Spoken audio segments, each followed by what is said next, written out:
Je m'appelle Isabelle Martin, et je suis devenue la brebis galeuse de la famille. Depuis mes 23 ans. C'est à ce moment-là que je suis tombée enceinte pendant ma dernière année à l'université Paris-Dauphine. Le père, un étudiant en doctorat, avec qui je sortais depuis 8 mois, ne voulait absolument pas entendre parler de paternité. Il a demandé un transfert pour un programme à l'étranger et n'a jamais regardé en arrière. J'ai eu ma fille, Maya, 3 semaines après l'obtention de mon diplôme. Aucun emploi en vue, aucun compagnon, aucun plan. Au-delà de la simple survie. La réaction de ma famille fut immédiate et sans appel. Mon père, Richard Martin, est un promoteur immobilier influx spécialisé dans les bureaux de prestige à la Défense et les centres commerciaux de luxe. Il avait bâti un patrimoine colossal pour notre famille. La réussite, l'image et la réputation étaient ses seuls credos. Ma grossesse était une tâche sur ces 3 piliers. « Tu nous as humiliés », a-t-il déclaré quand je lui ai annoncé la nouvelle. Que vont dire les gens? Ma mère, Élise, était plus douce mais tout aussi déçue. Oh, Isabelle, tu avais un tel potentiel. Maintenant, que vas-tu faire? Ma sœur aînée, Victoria, a été la plus virulente. Tu es tellement égoïste. Tu as fait honte à toute la famille.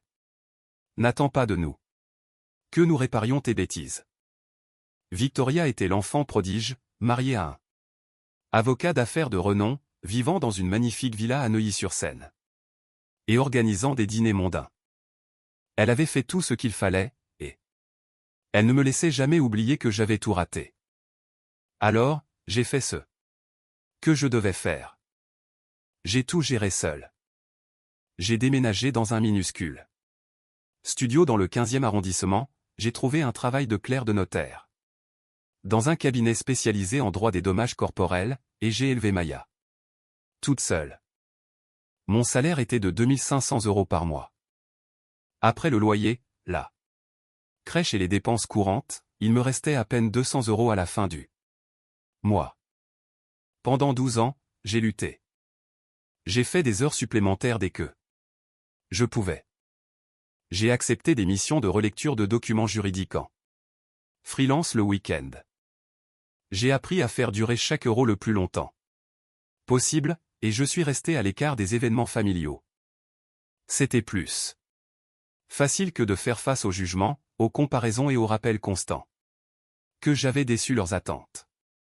Mais ce qu'ils ignoraient, c'est que j'étais en train de bâtir quelque chose. Durant ces nuits blanches à relire des dossiers, j'ai commencé à repérer des schémas. Les compagnies d'assurance réglaient certains types de litiges bien au-delà de leur valeur réelle. Les avocats oubliaient des précédents juridiques clés qui auraient pu faire gagner les affaires. J'ai développé un instinct pour identifier ce qui donnait de la valeur à un dossier. Quand Maya a eu 5 ans, j'ai passé le concours d'entrée au barreau en candidat libre, et j'ai réussi haut la main. À ses 6 ans, je me suis inscrite à l'école de droit, un programme du soir que je pouvais suivre tout en travaillant à temps plein. Mon patron au cabinet a accepté des horaires flexibles à condition que je continue mon travail de relecture. Pendant 3 ans, j'ai travaillé 40 heures par semaine, étudié 20 heures par semaine, et élevé ma fille. Je dormais 4 heures par nuit. Je vivais de café et de détermination. Ma famille ne savait pas que j'étais en école de droit. Ils pensaient que j'étais toujours une simple employée dans la misère. Quand Maya a eu 9 ans, j'ai obtenu mon diplôme d'avocate. J'ai réussi l'examen du barreau du premier coup. J'ai été embauchée comme collaboratrice dans un cabinet d'avocats spécialisé dans la défense des victimes. Mon salaire de départ était de 120 000 €. En moins de 2 ans, je suis devenue associée junior. J'étais excellente lors des plaidoiries. Les jurés m'adoraient, et j'avais ce don de rendre les témoignages médicaux complexes accessibles à tous. Mes indemnités obtenues dépassaient systématiquement la moyenne du marché. Lorsque Maya a eu 12 ans, mes revenus annuels atteignaient 480 000 euros. Mais je vivais toujours dans ce petit appartement, je conduisais toujours ma vieille voiture d'occasion, je m'habillais dans des boutiques de prêt-à-porter abordables, et je ressemblais toujours à cette mère célibataire en galère que ma famille s'attendait à voir. Mais j'économisais tout, j'investissais tout, je construisais quelque chose de bien plus grand. Je plaçais 60% de mes revenus dans des investissements diversifiés, des fonds indiciels, de l'immobilier et des actions soigneusement sélectionnées. J'avais payé comptant un duplex dans les Yvelines et je louais les 2 unités pour générer un flux de trésorerie positif. J'avais acquis un petit local commercial à Boulogne-Billancourt qui abritait 3 commerces. Pour le 13e anniversaire de Maya, l'an dernier, mon patrimoine net s'élevait à 2,8 millions d'euros, et ma famille pensait toujours que j'étais une employée pauvre qui avait gâché sa vie avec une grossesse non désirée. Je ne les ai jamais corrigés, car leur mépris était devenu mon carburant. Chaque commentaire dédaigneux, chaque regard apitoyé, chaque fois que Victoria parlait de sa vie parfaite en sous-entendant que la mienne était un désastre, cela me motivait à travailler plus dur, à épargner davantage, à voir plus grand. Mais il y avait autre chose que je construisais, une surprise pour Maya. Il y a 3 ans, j'ai découvert que le complexe hôtelier, Serenity Coast, sur la Côte d'Azur était à vendre.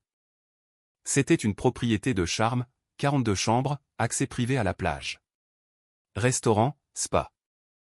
La propriété avait été négligée par ses anciens propriétaires et était sur le marché pour 18 millions d'euros. J'étais passé devant des dizaines de fois au fil des ans, rêvant de posséder un endroit si beau. Alors, j'ai fait une folie. Je l'ai acheté. Enfin, pas toute seule. Je me suis associé avec 2 autres investisseurs, un ancien directeur d'hôtel et un promoteur immobilier, qui ont chacun mis 6 millions. J'ai apporté mes 6 millions de fonds propres, en contractant un prêt important sur mes autres propriétés pour que cela fonctionne. Nous avons acheté le domaine en janvier 2022, avons dépensé 4 millions en rénovation, et l'avons rouvert 8 mois plus tard comme une destination de luxe. En 2024, la valeur du domaine était de 32 millions. Ma part d'un tiers valait environ 10,6 millions. J'étais l'associé gérant et je dirigeais effectivement l'hôtel, prenais toutes les décisions majeures, fixais la politique, embauchais le personnel, développais la marque, et ma famille n'en avait aucune idée.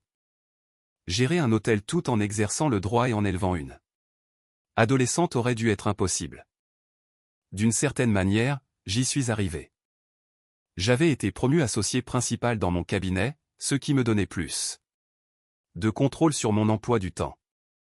Je prenais des dépositions et faisais des apparitions au tribunal 3 jours par semaine, puis passais 2 jours à l'hôtel pour régler les problèmes de gestion. Maya, maintenant âgée de 14 ans, s'épanouissait. Elle fréquentait un bon lycée public. Nous avions discrètement déménagé dans une jolie maison de 3 chambres que j'avais achetée comptant. Mais je n'en avais jamais parlé à la famille. Elle faisait partie du club de débat, jouait au volleyball, avait d'excellentes notes. Elle était aussi là. Raison pour laquelle je cachais ma réussite. Je ne voulais pas qu'elle devienne une arme que ma famille utiliserait contre moi. Ah, donc maintenant tu as de l'argent, mais tu as quand même privé ta fille d'une enfance avec une vraie famille. Je voulais la protéger de leur jugement, de leurs attentes, de leur manie de tout ramener à eux. Mais je construisais aussi quelque chose pour elle. La maison serait sienne un jour. L'une des propriétés locatives était déjà dans un trust pour ses études, et ma part dans l'hôtel lui serait transférée, une sécurité que je n'avais jamais eue, une opportunité pour laquelle je m'étais battu seul. Ma semaine type ressemblait à ceci: lundi, tribunal à Paris. Déposition jusqu'à 18h, retour à la maison pour dîner avec Maya, travail sur les finances de l'hôtel jusqu'à minuit. Mardi, négociation de règlement toute La journée, conférence téléphonique avec les managers de l'hôtel à 19 h, revue. Des rapports de réservation. Mercredi, sur place à l'hôtel toute la journée. Réunion avec le personnel, gestion des problèmes des clients. Jeudi, préparation de procès, soirée à la maison avec Maya pour ses devoirs. Vendredi, à l'hôtel, dormant souvent dans la suite propriétaire avec Maya, comme un mini. Séjour tout en supervisant les opérations. Les week-ends, partagés entre le temps en famille et la gestion hôtelière. J'étais épuisé en permanence, mais j'avais réussi au-delà de tout ce que j'avais imaginé à 23 ans. Pour ma famille. Ma semaine type était, ce qu'Isabelle fait avec son petit boulot et son enfant. Ils avaient arrêté de me poser des questions sur ma vie depuis des années. Lorsque j'assistais à un événement familial occasionnel, peut-être 3 fois par an, ils échangeaient quelques banalités, puis retournaient discuter des dernières vacances de Victoria ou des nouvelles acquisitions de mon père. J'étais devenu invisible, ce qui était exactement ce que je voulais, jusqu'à ce que l'invitation pour le 60e anniversaire de mon père arrive. L'invitation est arrivée début novembre. Elle était formelle, chère, en papier cartonné épais. Avec des dorures, le genre d'invitation que Victoria concevait. Vous êtes cordialement invité à célébrer le 60e anniversaire de Richard Martin, le 15 décembre 2024, à 19 h, au domaine Serenity Coast, Côte d'Azur, tenue de soirée. Exigé, adulte uniquement, pas d'accompagnant pour les parents célibataires. Réponse souhaitée avant le 30 novembre.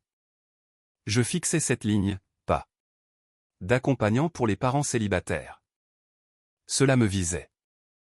Cela excluait spécifiquement Maya.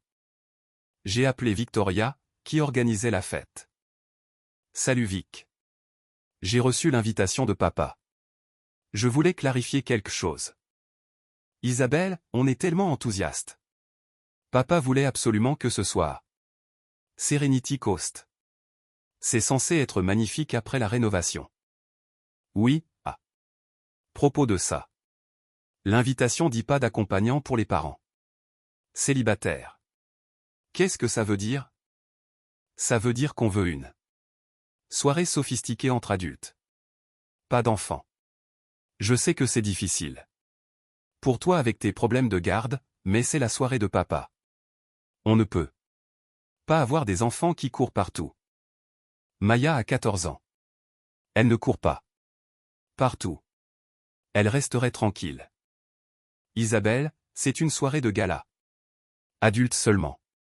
Tu peux sûrement trouver une babysitter pour une soirée, ou est-ce trop difficile pour ta situation? Je sentis quelque chose de froid se glisser dans ma poitrine. Ma situation? Tu sais de quoi je parle. Maman. Célibataire, ressources limitées. Si tu ne peux pas payer une babysitter, je suis sûr que maman paiera. On n'a juste pas besoin de tes drames liés au enfant à la fête de papa. Je vois. Super. Donc, tu confirmes ma présence? Juste moi, sans personne? Je vais y réfléchir. Isabelle, c'est les 60 ans de papa. Tu dois venir. Même si cela implique de gérer tes complications. J'ai raccroché. Ce soir-là, je me suis assise avec Maya dans notre cuisine. Ils ne veulent pas de toi à la fête de grand-père, lui ai-je dit. L'invitation t'exclut spécifiquement. Maya a haussé les épaules. Elle avait appris jeune à ne pas attendre grand-chose de ma famille. Ce n'est pas grave. Maman. Je peux rester avec une amie ce soir-là. Ce n'est pas juste. Tu es ça. Petite fille. Tu devrais être incluse. Ils ne m'ont jamais vraiment incluse. Avant. Pourquoi commencerait-il maintenant? Cela m'a brisé le cœur. Elle avait raison. Ma famille avait gardé Maya à distance toute sa vie. Polie pendant les fêtes obligatoires, mais ne l'embrassant jamais comme l'une des leurs. Voilà le truc, ai-je dit prudemment. La fête est au domaine Serenity Coast. C'est ce bel endroit à la mer où tu m'as emmené, n'est-ce pas? Oui. Ce bel endroit dont je possède un tiers. Ses yeux se sont agrandis. Attends. Tu possèdes une partie de l'hôtel où se tient la fête de grand-père? Je suis l'associée gérante. Je le possède avec 2 autres investisseurs.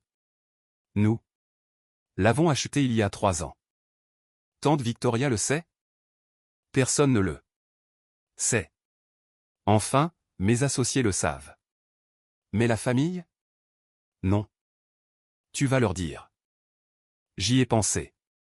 J'ai pensé aux 12 ans de jugement. J'ai pensé au ton condescendant de Victoria. J'ai pensé à l'invitation qui excluait ma fille d'une fête dans un hôtel que je possède. Pas encore. Mais je vais faire quelque chose de mieux. Au cours des 3 semaines suivantes, je me suis préparé. D'abord, j'ai répondu « présent » à la fête. Juste moi, pas d'invité, exactement comme Victoria l'avait demandé. Deuxièmement, je me suis coordonné avec les gérants de l'hôtel. Le 15 décembre, la fête des Martins.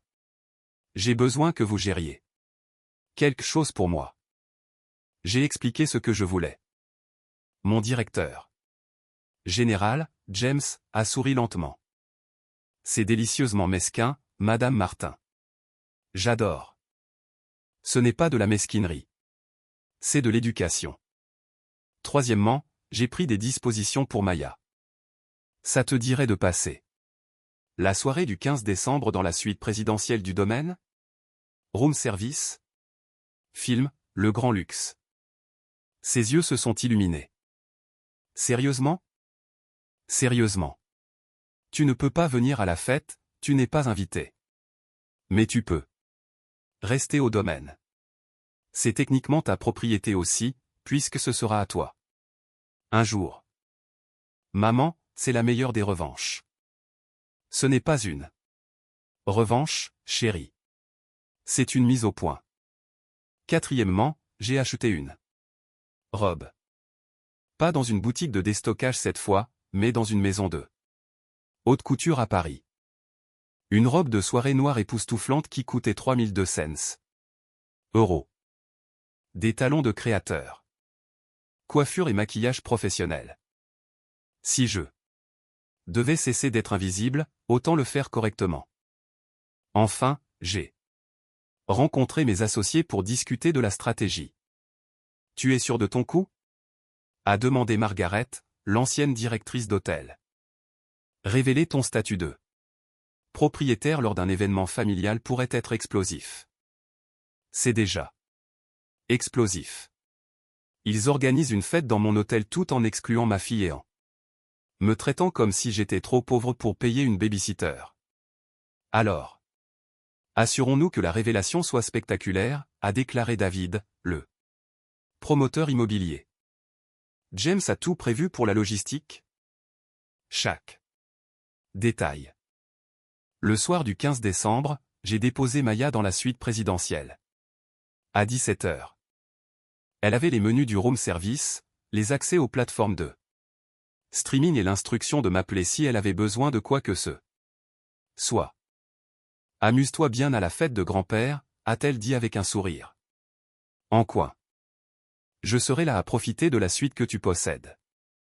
Techniquement, nous la possédons ensemble. C'est encore mieux. Je suis allé me préparer. Coiffure et maquillage au spa du domaine. J'ai enfilé ma robe à 3200 €. Je me suis regardé dans le miroir et je ne me suis presque pas reconnu. J'avais l'air riche, prospère, puissante. J'avais l'air d'une femme qui possède un hôtel de luxe, pas de quelqu'un qu'on traitait de mère célibataire en difficulté. À 19 h, je suis entré dans la salle de réception principale où se tenait la fête de mon père. La salle était magnifique. Victoria n'avait clairement pas lésiné sur les dépenses. Des fleurs partout, une décoration de table élégante, un orchestre, des serveurs circulant avec du champagne et des amuse-bouches. Environ 60 invités étaient présents. La famille, les associés de mon père, des amis de leur club de golf. Tout le monde était impeccablement vêtu. Je suis entré discrètement, j'ai pris une coupe de champagne dans le plateau d'un serveur et j'ai balayé la salle du regard. Victoria m'a vu en premier. Ses yeux se sont légèrement agrandis, surprise par mon apparence, bien qu'elle l'ait rapidement dissimulée. Isabelle, tu es venue. Et tu es très élégante. Merci. Où as-tu trouvé cette robe? Dans une boutique de luxe à Paris. Ça a dû coûter une fortune. Est-ce que tu peux te permettre ça? J'ai géré. Maman s'est approchée en m'embrassant sur la joue. Isabelle, ma chérie. Tu es ravissante. Je suis si heureuse que tu aies pu venir. C'était difficile de trouver une babysitter? Ça a fini par s'arranger. Papa tenait salon près du bar, entouré d'associés. Isabelle, ma fille cadette. Elle est clerc de notaire à Paris. Il le disait avec le ton que les gens utilisent pour essayer de donner une image positive d'une déception. J'ai souri et serré la main de ses associés, les laissant faire des suppositions sur ma modeste carrière et ma vie difficile de mère célibataire. Le dîner fut servi à 20 heures. J'étais assise à une table avec des amis de Victoria et leur mari. Des couples aisés qui parlaient de leurs récents voyages, des écoles privées de leurs enfants, de leurs investissements immobiliers. Ils m'ont demandé poliment ce que je faisais. J'ai dit, travail juridique et quelques investissements immobiliers. Oh, c'est intéressant, a dit une femme sur un ton qui voulait dire exactement le contraire. Victoria a mentionné que tu élèves ta fille seule. Ça doit être tellement dur. Cela a ses défis. Je n'ose imaginer. Nous avons 2 nourrices et je me sens quand même débordé. Comment t'en sors-tu avec un salaire de clerc? Avant que je puisse répondre, Victoria a fait teinter son verre pour attirer l'attention. Tout le monde? Merci infiniment de vous joindre à nous pour célébrer le 60e anniversaire de mon père. Papa, nous t'aimons tellement. Tu as construit une vie incroyable, un business incroyable, et tu nous as donné à tous de telles opportunités. Elle a continué à parler de sa réussite, de sa générosité, de sa vision. Tout le monde a applaudi. Puis elle a ajouté, papa a spécifiquement choisi le domaine Serenity Coast pour cette célébration car il apprécie l'excellence. Cet hôtel a récemment subi une rénovation complète et est maintenant l'une des propriétés de charme les plus prestigieuses de la côte. C'est exactement le type de lieu sophistiqué qui reflète le goût et le succès de papa. Plus d'applaudissements. J'ai siroté mon champagne et attendu. Le dîner a continué. Le plat principal a été servi. Filet mignon et queue de homard.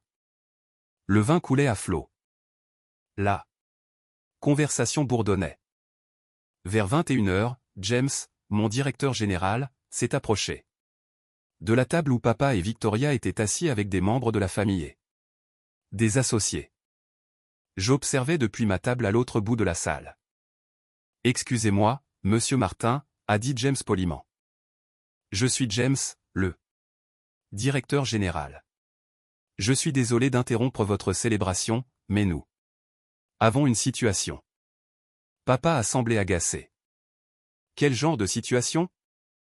La propriétaire du domaine Serenity Coast a demandé que votre fête soit déplacée dans une autre zone de la propriété. Silence total à la table. Quoi? La voix de Victoria était tranchante. C'est absurde. Nous avons réservé cette salle il y a des mois. Nous avons un contrat. Oui, madame. Cependant, la propriétaire a certains droits concernant l'utilisation de la propriété. Elle demande que vous passiez à la zone de la terrasse, qui est tout aussi charmante. Absolument pas, a déclaré papa, le visage devenant rouge. Nous avons payé pour cette salle. Nous restons dans cette salle. C'est inacceptable. Je comprends votre frustration, monsieur. Mais la propriétaire est très ferme sur ce sujet. Alors faites venir la propriétaire ici, maintenant, a exigé papa en se levant. Je veux parler à quiconque pense pouvoir perturber ma fête d'anniversaire. James a souri poliment. La propriétaire est ici, monsieur. Elle est actuellement dans la suite présidentielle avec sa fille. Dois-je lui demander de descendre? Oui. Immédiatement. Très bien, monsieur. Je vais informer Madame Martin que vous souhaitez lui parler. J'ai vu le visage de papa traverser plusieurs expressions. Confusion, puis reconnaissance, puis incrédulité. Madame Martin, a-t-il répété. Monsieur. Isabelle Martin. Elle est l'associée gérante et la décisionnaire majoritaire pour le domaine Serenity Coast. Elle est ici toute la soirée, en fait. Souhaitez-vous que je vous l'amène, ou préférez-vous aller vers elle? Victoria était devenue pâle. Isabelle possède cet hôtel? Un tiers, madame. Avec 2 autres partenaires. Mais en tant qu'associée gérante, elle traite toutes les décisions opérationnelles, y compris l'utilisation de la salle. Ma mère s'est levée. Il doit y avoir une erreur. Aucune erreur, madame. Madame Martin et ses partenaires ont acheté le domaine en janvier 2022. Ont terminé une rénovation de 4 millions. L'ont rouvert 8 mois plus tard. Sous sa gestion, la valeur de la propriété est passée de 18 millions à environ 32 millions. Elle a été très performante. Toute la salle de bal était devenue silencieuse maintenant. Tout le monde écoutait. Je me suis levé de ma table et j'ai marché vers là où ma famille était assise. Salut papa. Joyeux anniversaire. Il m'a fixé. Tu possèdes cet endroit. Un tiers, oui. Avec 2 partenaires. Je suis l'associée gérante, ce qui signifie que je gère les opérations quotidiennes et prends les décisions finales sur l'utilisation de la propriété. Victoria a retrouvé sa voix. Comment? Comment est-ce possible? Tu es clerc de notaire. En fait, je suis associé principal dans un grand cabinet d'avocats spécialisé. Je gagne environ 480 000 € par an. J'investis massivement dans l'immobilier depuis des années. Mon patrimoine net est d'environ 2,8 millions. Sans compter ma part dans cet hôtel, qui vaut environ 10,6 millions. Maman. C'est rassaise lourdement. 2,8 millions? À peu près. Le montant exact fluctue avec le marché. Mais vous vivez dans le 15e, vous conduisez une vieille voiture, vous vous habillez bon marché. En fait, je vis dans une maison de 3 chambres en banlieue que j'ai payée comptant. Et cette robe est de haute couture, elle a coûté 3 200 €. J'ai juste choisi de vivre modestement, tout en bâtissant ma richesse. C'est amusant que vous n'ayez jamais posé de questions sur ma vie réelle. Vous avez simplement supposé que je galérais parce que cela correspondait au récit que vous vouliez entendre. Papa a finalement pris la parole. Pourquoi ne nous l'as-tu pas dit? Parce que vous ne vouliez pas savoir. Vous vouliez que je sois la fille qui a raté sa vie, qui est tombée enceinte trop jeune, qui a gâché son potentiel. Cela vous faisait vous sentir mieux dans votre peau, surtout toi Victoria. Ce n'est pas vrai, a commencé Victoria. Votre invitation disait, pas d'accompagnant pour les parents célibataires. Et tu m'as dit que tu n'avais pas besoin de mes problèmes de garde d'enfants. Lors d'une fête dans mon hôtel, où ma fille, votre nièce, était spécifiquement exclue. Nous ne savions pas que tu le possédais. Vous n'auriez pas dû avoir besoin de savoir que je le possédais pour me traiter avec respect. Pour inclure Maya. Pour arrêter de me juger pour des choix que j'ai faits il y a 13 ans. La salle était totalement silencieuse, excepté l'orchestre qui s'était arrêté. Donc, voici ce qui va se passer, ai-je Continuez. Vous pouvez finir votre dîner. Vous pouvez manger le gâteau. Vous pouvez célébrer l'anniversaire de papa. Mais, ce sera selon mes conditions, sur ma propriété, avec mes règles. Isabelle, s'il te plaît, a dit maman. Doucement. Nous n'avions pas l'intention de te faire du mal. Si, vous en aviez l'intention. Pendant 12 ans, vous m'avez traité comme une mise en garde. Comme quelqu'un qu'il fallait plaindre et écarter. Et je vous ai laissé faire. Parce que j'étais occupé à construire quelque chose de réel. Mais, j'en ai fini d'être invisible. Je me suis tourné vers James. En fait, nous n'avons pas besoin de les déplacer. Ils peuvent rester dans la salle de bal. Mais je veux que chaque facture de ce soir me soit envoyée. Le dîner, les boissons, tout. J'offre la soirée. Le visage de Victoria est devenu rouge. Nous pouvons payer notre propre fête. Non, c'est mon cadeau pour papa. Une fête dans mon hôtel, payée par la fille que vous pensiez faucher. Je me suis tourné pour partir, puis je me suis arrêté. Oh, et Victoria, Maya est en haut dans la suite présidentielle. Elle passe une merveilleuse soirée avec le room service et des films. Parce que même si tu l'as exclue de la fête, elle est toujours là. Bienvenue à l'hôtel de sa mère. Elle est de la famille ici, même si elle ne l'est pas pour vous. Je suis sorti de la salle, laissant derrière moi 60 invités stupéfaits et une famille dévastée. Je suis monté à la suite présidentielle, où Maya regardait un film en mangeant un burger du room service. Comment ça s'est passé, a-t-elle demandé, tout sourire. Je crois que je viens de détruire plusieurs relations familiales. Tant mieux, il le méritait. Peut-être, mais ça fait encore bizarre. Mon téléphone a commencé à sonner immédiatement. J'ai rejeté l'appel. Victoria, rejeté. Papa. Rejeté. Au cours de l'heure suivante, j'ai reçu 23 appels de divers membres de la famille. Je n'en ai répondu à aucun.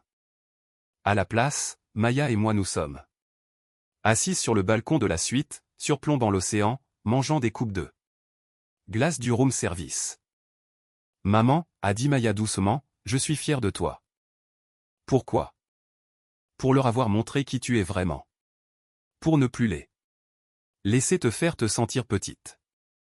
Merci, mon bébé. Et pour avoir construit tout ça tout en m'élevant seul. Je sais que c'était dur. Tu en as fait en sorte que ça en vaille la peine. Vers minuit, quelqu'un a frappé à la porte de la suite. J'ai regardé par le Judas. Papa. J'ai ouvert la porte. On peut parler, a-t-il demandé. Maya est là. J'aimerais parler à vous deux. Si c'est possible. Je l'ai fait entrer. Maya a mis son film sur pause. Papa nous a regardés toutes les deux, puis la suite, facilement la chambre la plus chère de l'hôtel avec ses vues sur l'océan, son coin salon séparé et ses finitions de luxe. C'est magnifique, a-t-il dit doucement. Merci. Nous l'avons conçu pendant la rénovation. Il s'est assis dans le fauteuil en face de nous, semblant vieux, soudainement fatigué. Isabelle, je te dois des excuses. En fait, je vous dois beaucoup d'excuses. Pour 12 ans d'absence. Papa. Non, laisse-moi dire ceci. Quand tu es tombée enceinte à 23 ans. J'étais en colère. J'étais embarrassé.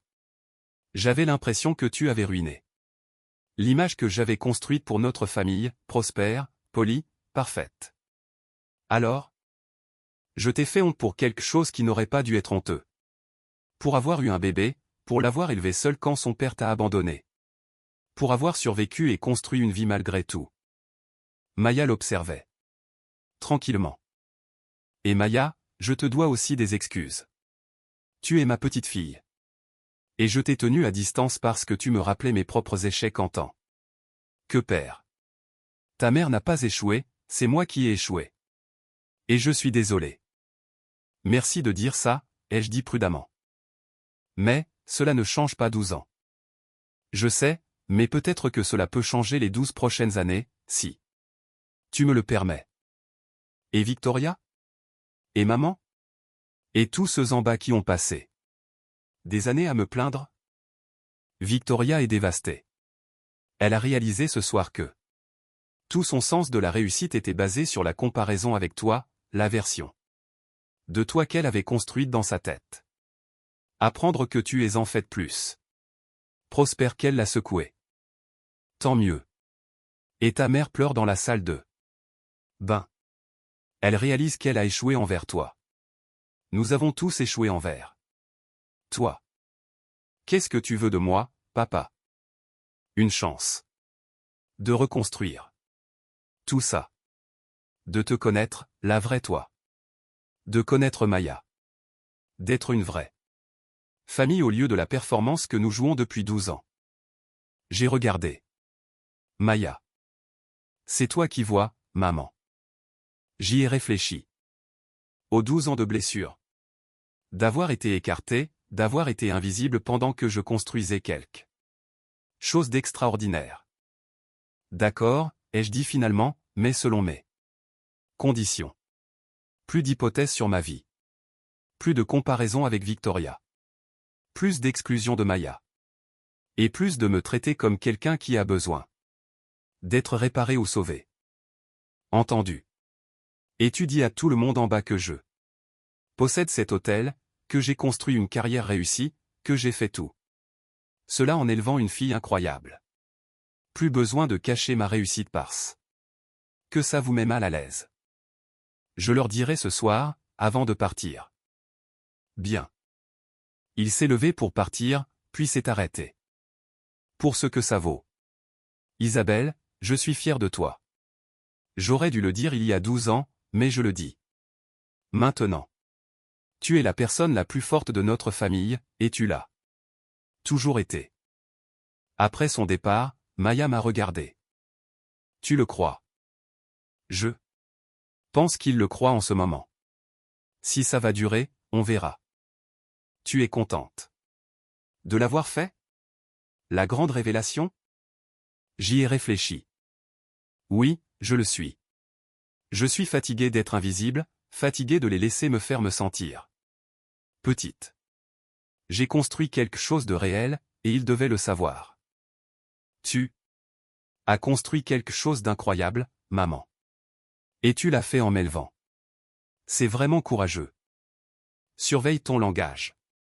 Mais c'est vrai. Le reste de la fête a continué sans moi. D'après les messages de ma cousine Louise, qui a trouvé toute l'histoire hilarante, papa a fait une annonce. Il a dit aux invités que le domaine Serenity Coast m'appartenait en partie, que j'avais construit une carrière d'avocate et un patrimoine immobilier prospère, et qu'il était fier de mes accomplissements. Victoria est apparemment partie tôt. Maman est restée, mais semblait sous le choc. Au cours du mois suivant, ma famille a lentement accepté la réalité. Maman appelait chaque semaine, voulant vraiment apprendre à me connaître. Nous avons commencé à déjeuner ensemble une fois par mois, juste toutes les deux. Elle posait des questions sur mon travail, mes investissements, ma vie. Elle écoutait mes réponses. Victoria a mis plus de temps. 3 semaines. Après la fête, elle a envoyé un long email. Isabelle, j'ai passé des semaines à traiter ce qui s'est passé à la fête de papa. Au début, j'étais humilié. Tout le monde sait maintenant que tu es plus prospère que moi. Puis j'étais en colère. Contre toi pour l'avoir caché, et contre moi-même pour ne pas l'avoir vu. Mais, surtout, j'ai réalisé que j'étais jalouse. Quand tu es tombée enceinte, je me sentais supérieure, comme si j'avais tout fait correctement et que tu avais tout raté. Et je me suis accroché à ce sentiment pendant 12 ans parce que cela me permettait de mieux vivre mes propres insécurités. La vérité est que tu es brillante. Tu as pris une situation qui aurait pu te détruire et tu l'as utilisée comme carburant pour construire quelque chose d'incroyable. Tu as élevé une fille merveilleuse tout en construisant une carrière et un portefeuille immobilier. Tu es plus forte et plus intelligente que je ne le serai jamais. Je suis désolé. Pour 12 ans de mépris. Pour l'invitation. Pour t'avoir traité comme si tu étais inférieur à moi. Tu n'as jamais été inférieur, tu as toujours été supérieur. J'étais juste trop insécure pour le voir. On peut repartir de zéro?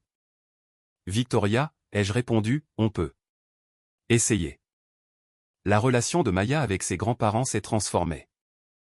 Ils ont commencé à venir à ses matchs de volley-ball. Papa l'emmenait déjeuner chaque mois et lui posait vraiment des questions sur sa vie. Maman l'a aidé avec la planification de ses futures études. Ils apprenaient à être grands-parents avec 12 ans de retard, mais ils étaient enfin présents. Le changement le plus significatif a été ma propre vision de moi-même. Pendant 12 ans, j'avais bâti ma réussite en secret, craignant que la visibilité n'invite au jugement. J'avais laissé la perception de ma famille de moi en tant que mère célibataire en difficulté définir la façon dont je me présentais au monde. Mais je n'étais pas en difficulté. Je n'étais pas un échec. Je n'étais pas quelqu'un qu'il fallait plaindre ou sauver. J'étais Isabelle Martin, avocate, investisseuse, propriétaire d'hôtel, mère célibataire qui avait bâti quelque chose d'extraordinaire tout en élevant une fille incroyable. Et je ne me cachais plus. 6 mois après la fête d'anniversaire de papa, Maya et moi avons organisé notre propre célébration au domaine. C'était son 15e anniversaire. Nous avons invité la famille, papa, maman, Victoria et son mari, cousins, oncles, tantes. Nous avons aussi invité les amis de Maya, son équipe de volley-ball, les enseignants qu'elle aimait. La fête a eu lieu dans la même salle de bal où s'était tenue celle de papa, mais celle-ci avait une énergie différente. Joyeuse, inclusive, réelle. Pendant la fête, Maya a porté un toast. Merci à tous d'être venus. Je veux dire quelque chose sur ma maman. Elle m'a regardé. Les yeux brillants étrangement. Il y a 15 ans, elle m'a eu à 23 ans. Tout le monde lui disait que ça ruinerait sa vie. Et pendant longtemps, les gens l'ont traité comme si c'était le cas. Mais ma maman est la personne la plus forte que je connaisse. Elle a fait ses études de droit tout en travaillant à temps plein. Et en m'élevant. Elle a construit une carrière prospère. Elle a investi dans l'immobilier. Elle a acheté cet hôtel, ce bel endroit où nous nous trouvons en ce moment. Et elle a fait tout cela tout en s'assurant que j'avais tout ce dont j'avais besoin.